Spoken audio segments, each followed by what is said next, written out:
Go ahead and get your Bibles out and turn to Ecclesiastes, Ephesians, I don't know. Go to Ecclesiastes chapter 3. The last time we met together, we were still 4 weeks shy of finishing the book of James.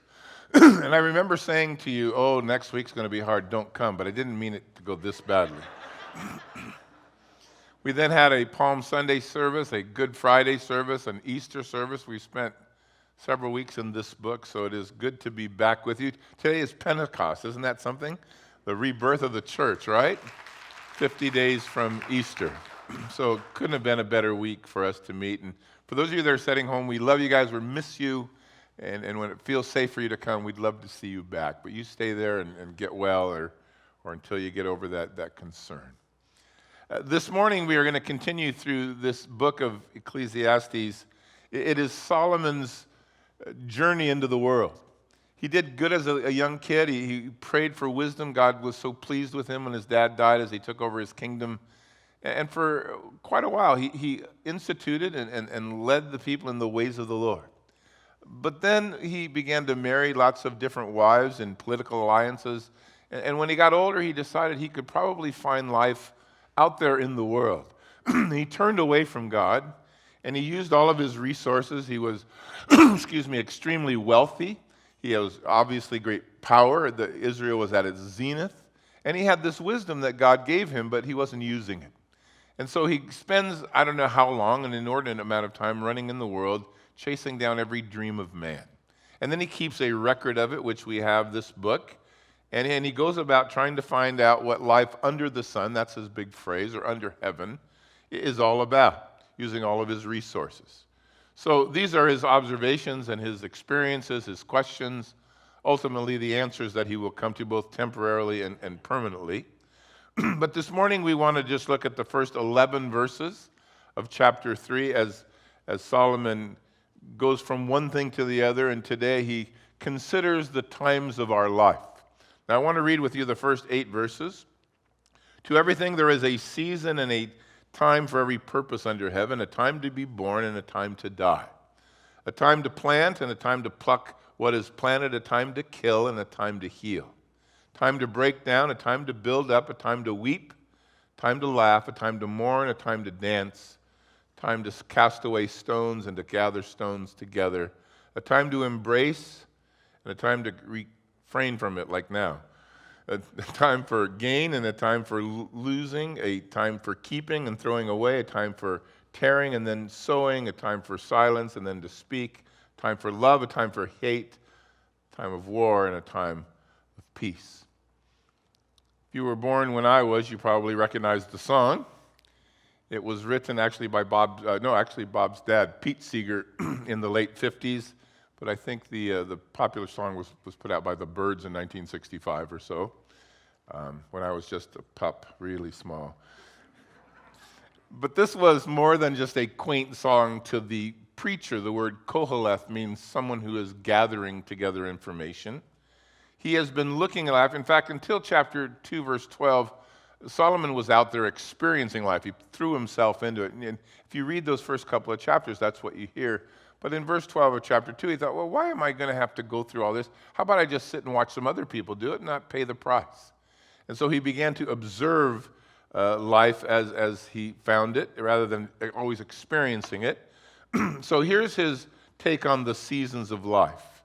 And then he gets to verse 9, and he'll question his observations. And finally, in verses 10 and verse 11, he makes a good conclusion. Now, you wish he could just stop there and get back to a relationship with the Lord, but that's not the way Solomon operates. He gets out there, he goes, oh, I should be back there where God is, and then he dives right back into the world again. So a lot of this, surfacing and resurfacing only to kind of go back down to the depths.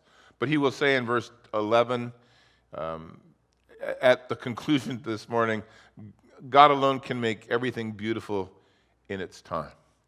Now, if you've read ahead or you've read these verses, you probably noticed the word time. It is repeated 30 times. We are creatures of time. Time constrains us. It influences us.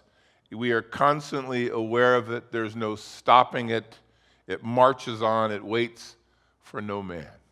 I think if you've been stuck at home for these several months, I'm sure you're starting to mark down how long it's been. Queen Elizabeth, one of the last words she said before she died was that she would give away all of her possessions just for another moment of time. You can't own it. It dominates your life. Once you lose it, you can't recover it. It's something you're constantly aware of. I got up this morning. I haven't got up this early on a Sunday morning for quite some time, nor have to do 3 services. I've been just doing one. So I'm sorry for you guys that are coming later. I'm not going to be here because I'm only up for one of these, you know. I think it was Herbert Spencer who wrote that man is always trying to kill time, but time will eventually kill him. And that's just the way it goes. That's how we live, right? The earth rotates around its axis 365 or so times a year. We live from cycles: sunrise, sunset, another day, 24 hours, 60 minutes in an hour. Science now is all about microseconds. We keep calendars, or you have them on your phones, or there's something beeps and you have a planner. There's appointments. We have alarms. We are dominated by time. There's an alarm right there. Nah, you're good. You're good. Don't worry. You can do whatever you want right now. It doesn't matter. According to the most recent survey that I was able to find online, you can spend 6 months of your life sitting at a red light. Imagine that. Makes you want to run them, huh? 8 months of your life opening junk mail. Accurate. I don't know. Maybe it's just a time killer that some college kid in his dissertation went to get. But look, you can spend 2 years of your life trying to unsuccessfully return phone calls, 4 years of your life doing homework. That seems a little short to me. 5 years standing in line, 20 years working, 23 years sleeping if you live to be 70 and you get your average amount of sleep, 2 years dressing, 4 years being sick, 5 months tying your shoes. 5 months of your life tying your shoes. Get some loafers. Just slip your feet in there. You'll save a lot of time. And time is very elusive, isn't it? It really does depend on how old you are. When you are young, time creeps by. I don't know if you remember high school, but high school vacations, to me, when you got 3 months off, seemed like forever. We're like off forever. Forever? When you get a little older, time kind of walks by. And when you get in your 60s and 70s, time just runs by. We just had Easter. Weirdest Easter we ever experienced. But God is good, and the tomb is empty, so it's not that weird. I heard that story of a man who went to the doctor for a checkup, and when he went back to get the results, the doctor said, well, I have bad news and I have terrible news. Which ones do you want first? He said, well, just give me the bad news first. And he said, all right, you have 24 hours to live. What's the worst news? He said, I was supposed to call you yesterday. When Moses, I know it's an old joke, in Psalm 90, verse 12, when Moses wrote that psalm, he said, Lord, teach us to number our days so our hearts can gain wisdom. In other words, make sure that the time that we're given we use well. So how can you make the best use of your time? And according to Solomon, in his wisdom, in his quest, he will conclude in verse 11 by saying that in opposition to time stands eternity.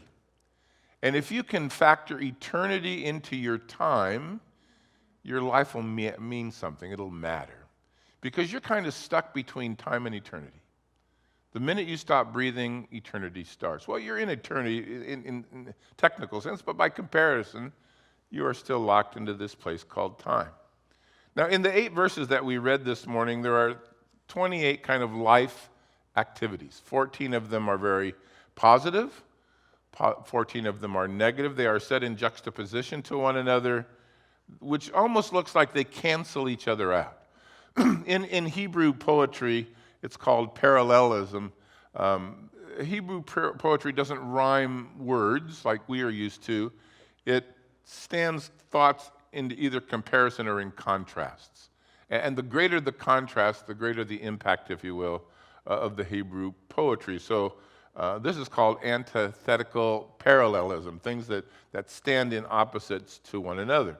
And notice as you begin that these are things that are under heaven, verse 1. It is all about life here where time runs things, where God does not necessarily have to be involved, but at a place where the Lord calls us to be involved with Him.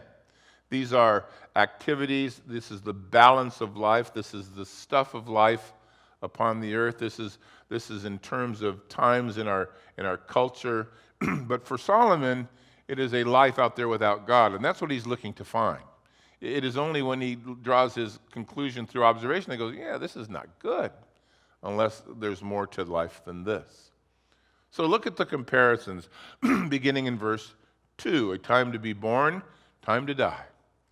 Every minute, 358 babies are born, every minute. Every minute, 208 people die.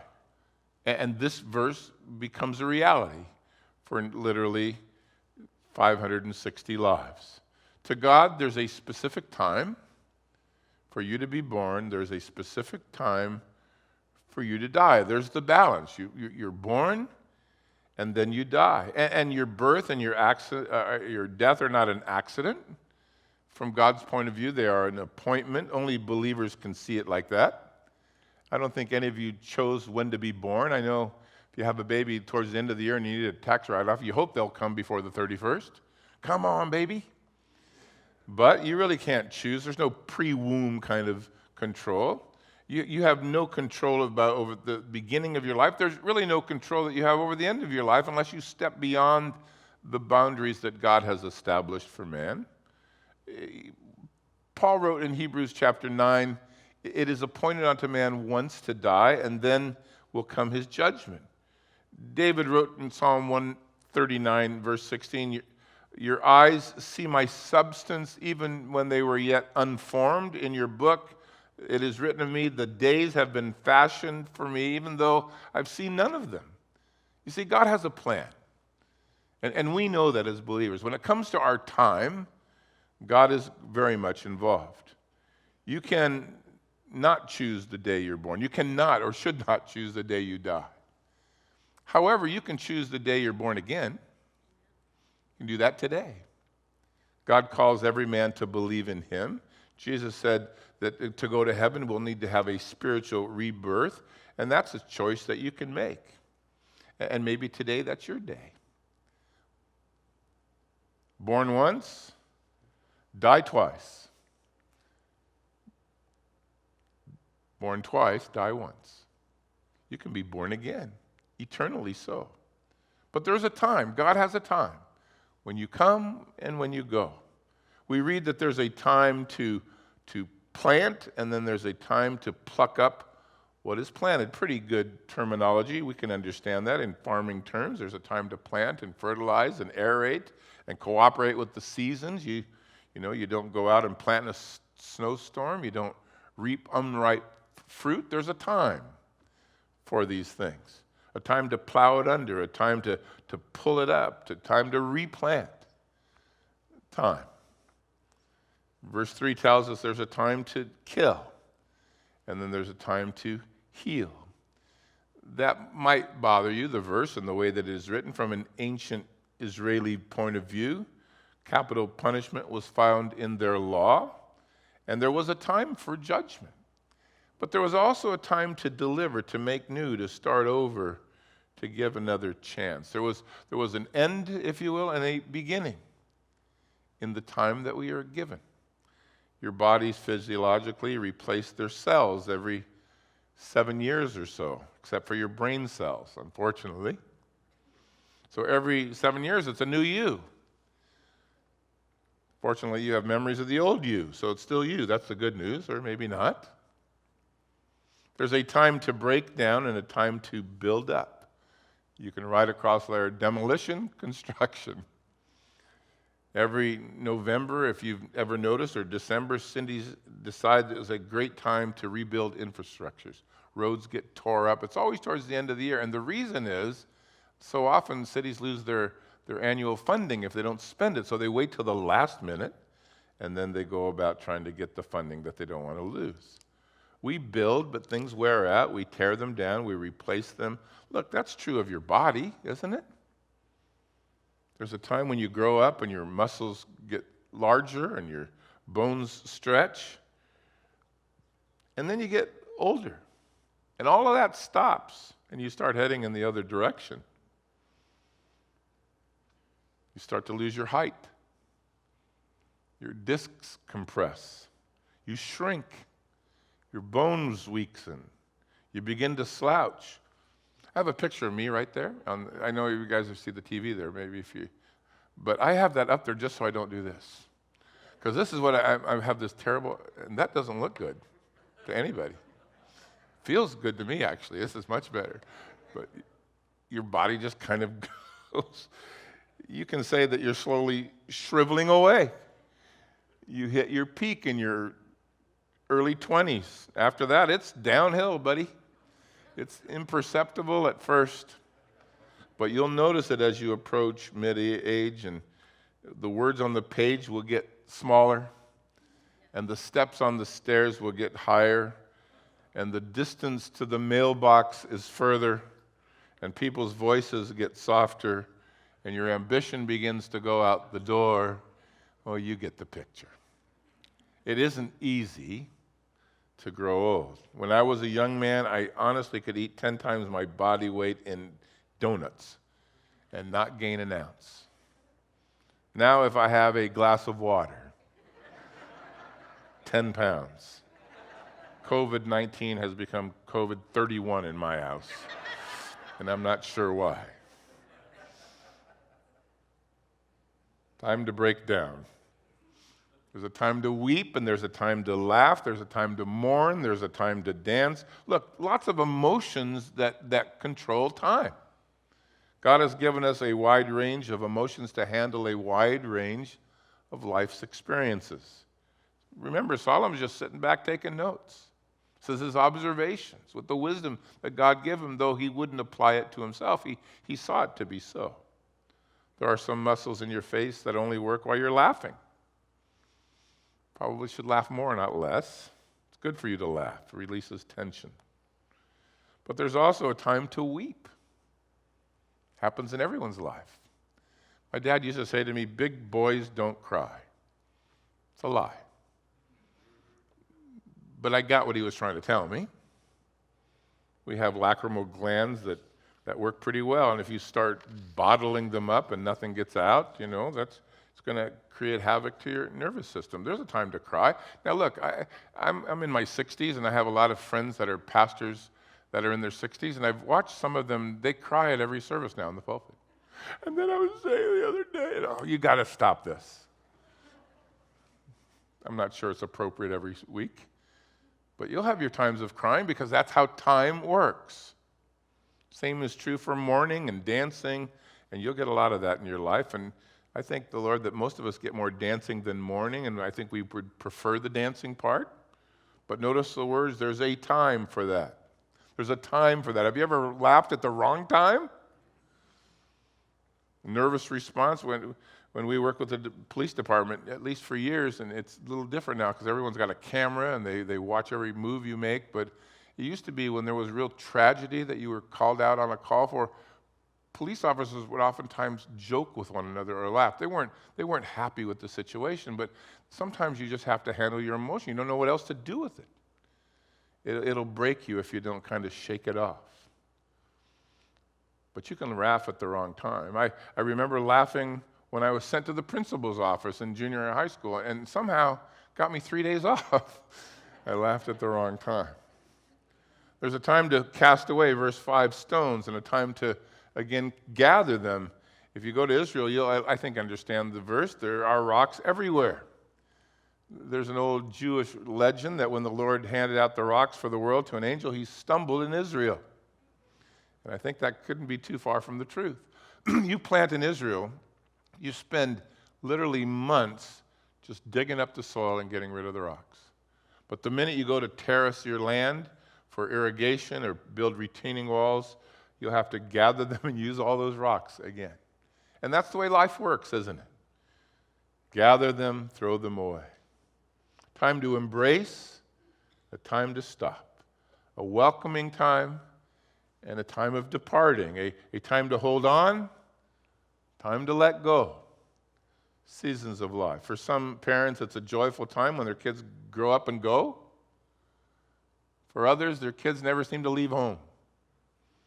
Not good either. It's time. Let them go. Times of life. A time to gain, time to lose.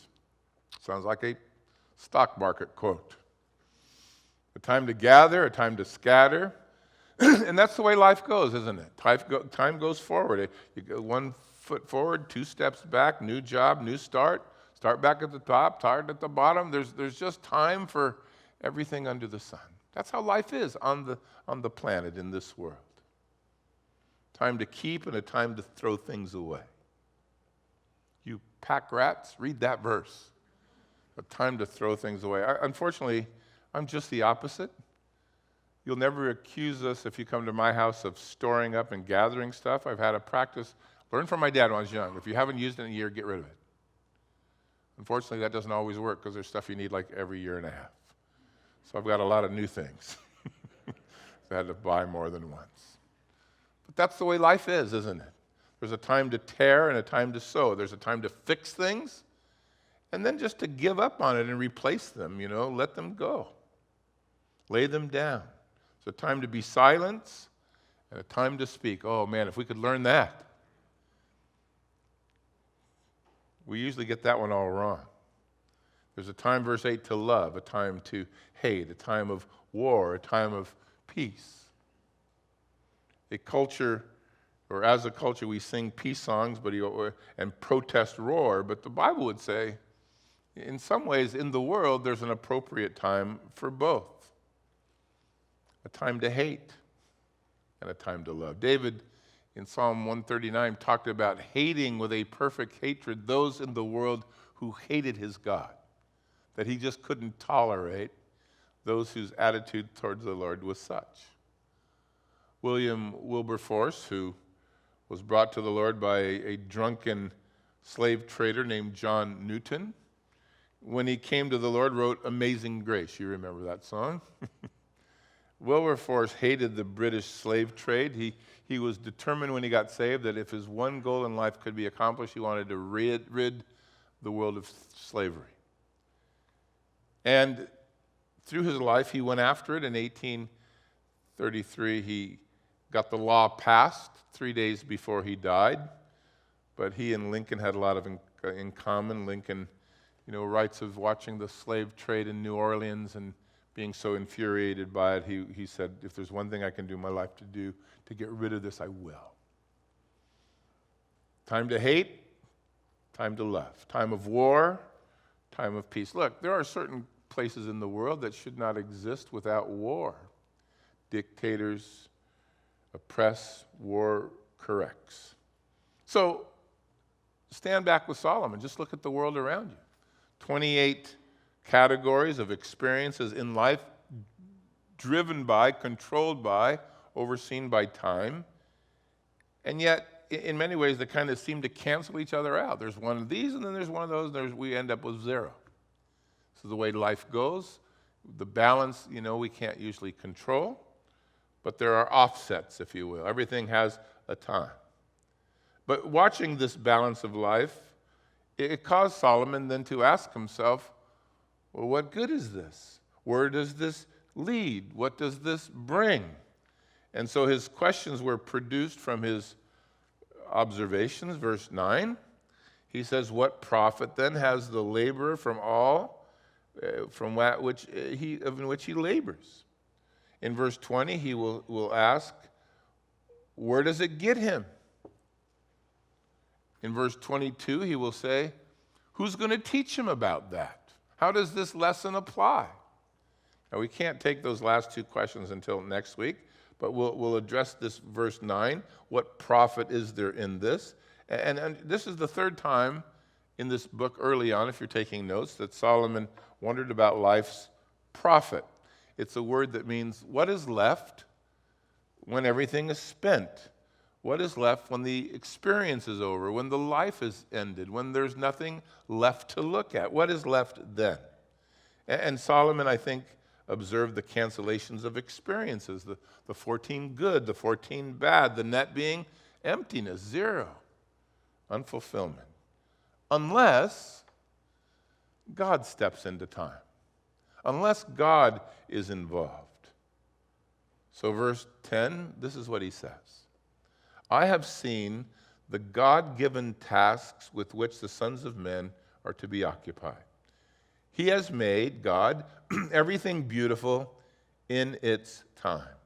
And he has put eternity into their hearts, except that no one can find out the work that God does from beginning to end. For the first time in this book, although we're going to see it often, Solomon inserts God into his thinking. Now, we told you that he uses a word for the Lord that just is the general word for God. Not the fellowship with God, but just the general word for God's existence, that great power out there that's really impersonal. And that's the only word that Solomon during this time uses. He doesn't have that intimacy with God, but he knows God, and he had that relationship before. So he mentions the Lord here. In fact, he mentions him 4 times in 2 verses. And with God inserted into the question, he comes to a far different conclusion. It isn't any longer just a time that ticks by and leaves you with nothing. It is simple. Life without God makes no sense. It's cruel. It cancels itself out. Everyone is subject to the same experience. Without God, life is a series of polar events that can only be survived by trying to balance the good with the bad or vice versa. If you have any hope of getting through it at all, it's all about survival. Oh, it's going to get better. Times are going to change. Things are going to go in your direction. You got to take the ups with the downs. You've heard all of them. The same selling point. It's all I can do with time. And yet when the Lord enters your life, your picture of time instantly changes because according to verse 11, God now infuses or injects your understanding of eternity. In fact, factor in eternity. God's plans for eternity can make your time here glorious, purposeful, meaningful, blessed. But he has to be involved. Or else you're reduced to what everyone else sees, a time that stops here.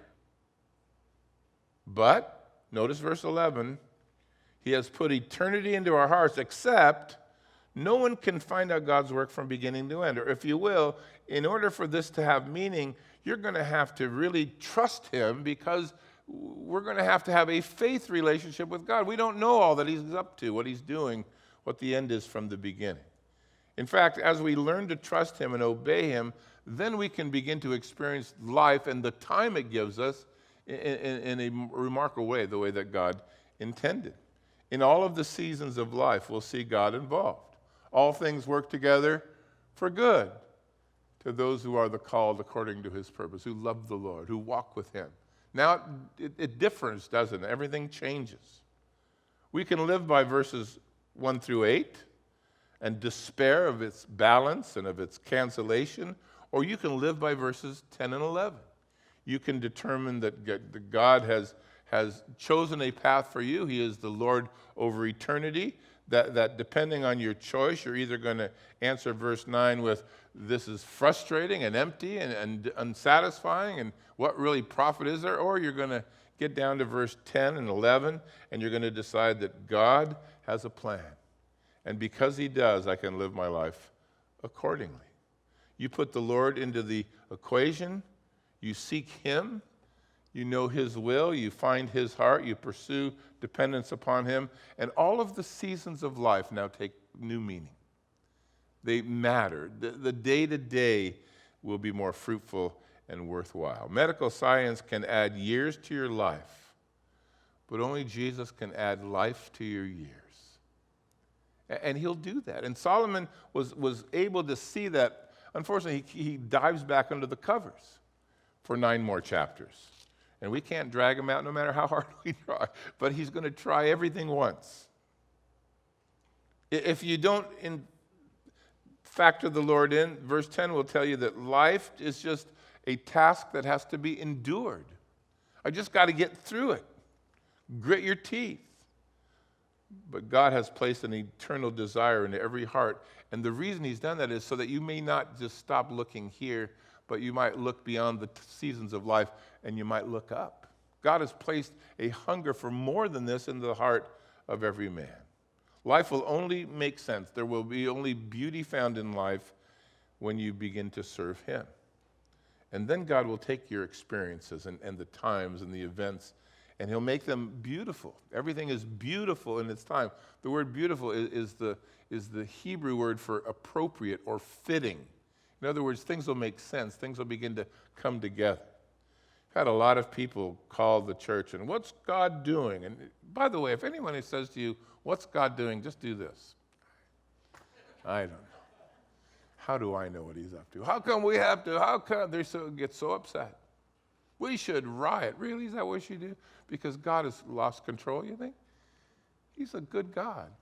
He has purposes. This is a time of life. It's weird. Unplanned. Never seen this in my life. But, hey man, I'm rejoicing in God. Look at us. We're here today with face masks on. What a weird looking group. I should probably take a picture of you guys. You all right with that? Okay, if you don't want your picture taken, cover your face. All right, wait a minute. Let me see. Wait. This I don't know how to use a phone either, apparently. Oh, there. Hey. All right. Okay, we'll do this. Oh, yeah, I'm going to that'll be the Facebook right there. That'll be good. How weird is this time? But God isn't it fun to know he's in charge? Praise the Lord. I don't know what he's up to, but he's up to something good for you as well. So,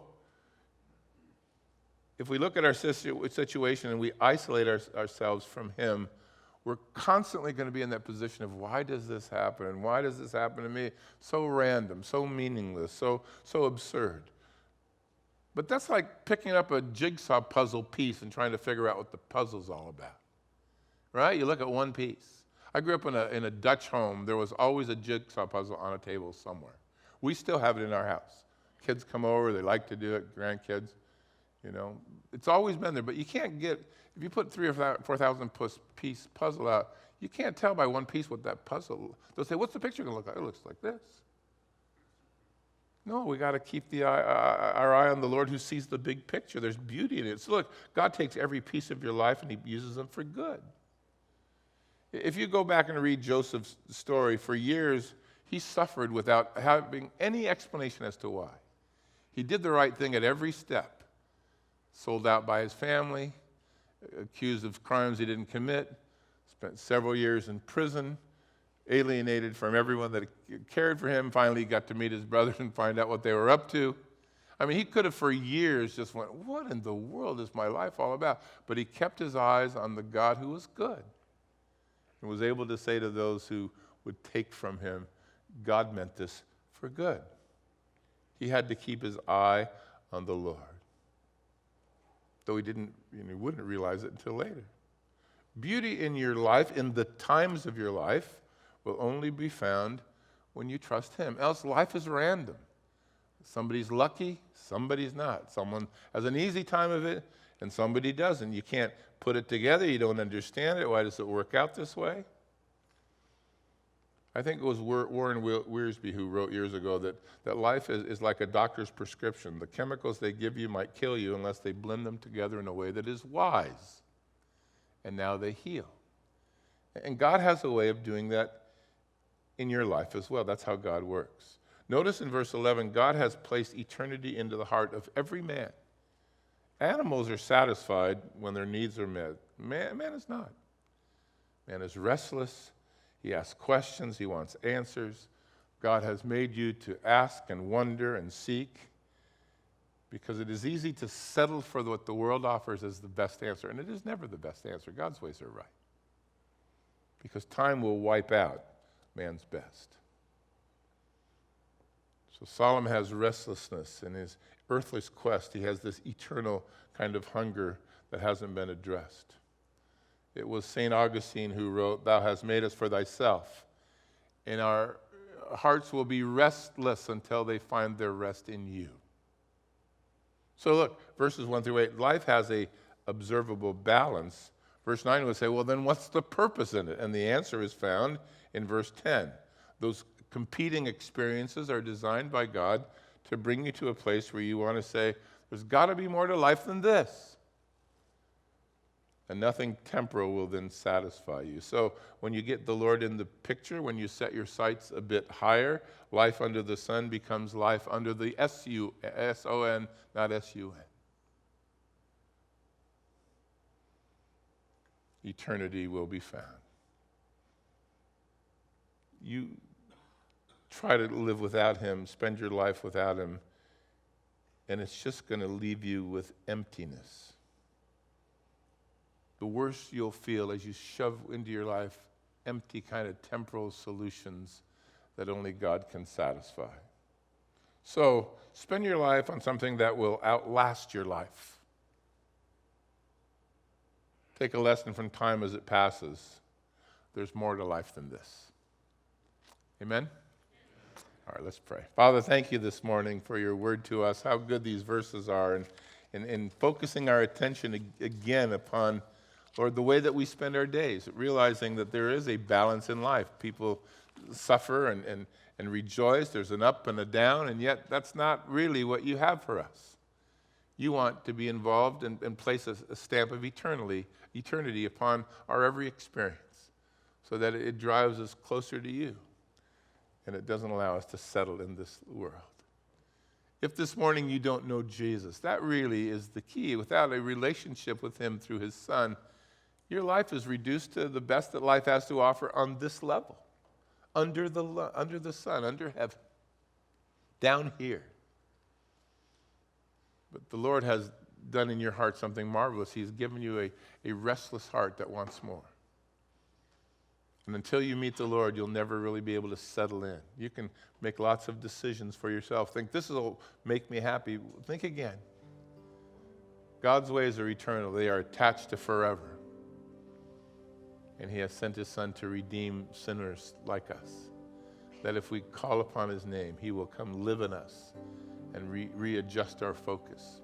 If you're home listening by the internet, there should be a notification there at the bottom in the tagline, wherever you are, that will allow you to click on and find some Bible studies and some support and some answers for how do I get saved? How do I ask the Lord into my life?